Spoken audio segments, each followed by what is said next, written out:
yourself, what is usually the first step in advocating as well as educating an interest, let's say a seed, towards all the skeptics regarding dance science?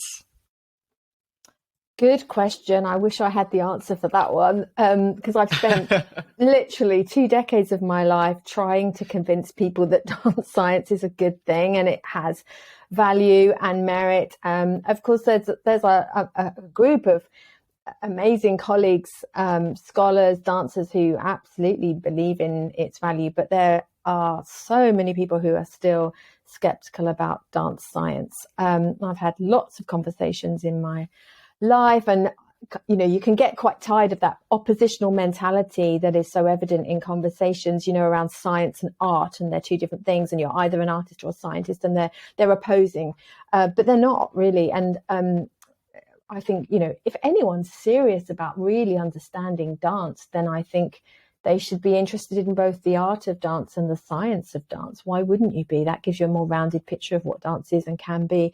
So, but how do I start? So when I speak to people about dance science, I first of all perhaps talk about the injury rate of dancers, because people are quite surprised by the high injury rate that exists among dancers. So 2 big national inquiries into dance injuries took place in the UK, Fit to Dance and Fit to Dance 2, which found that around 80% of dancers experienced an injury at some point within the previous 12 months. So with any 1 year, 83% of dancers are sustaining an injury. That's an injury that takes them out of participation.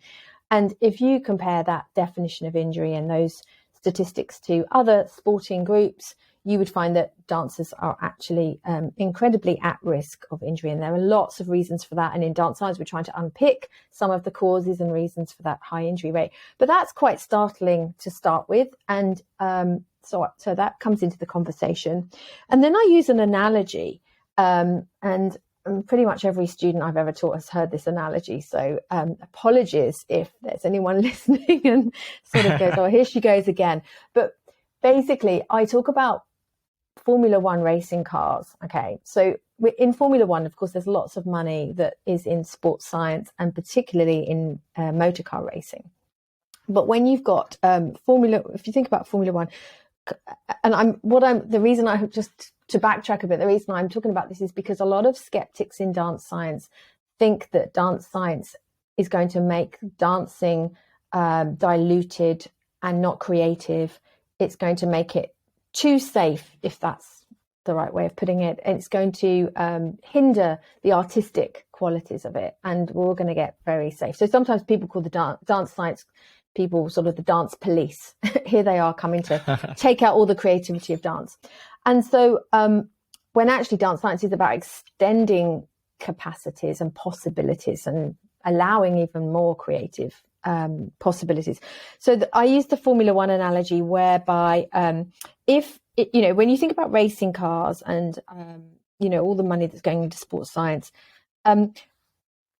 racing cars are now so durable. The materials that are used, they're so strong, and the drivers are so fit, psychologically prepared, physically prepared.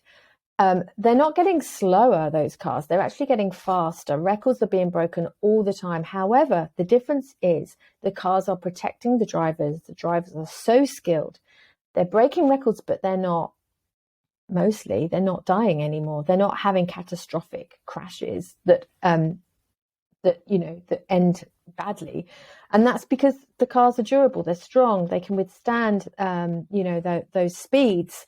And so if we think of the dancer's body in a similar way, if we can get dancers to be stronger, fitter, more durable, able to withstand even more, push boundaries, push physiological capacities, do new things, be more inventive than ever, but do it in a way that protects the body and, keeps you going for longer, then why would we not be interested in dance science? Why would we not?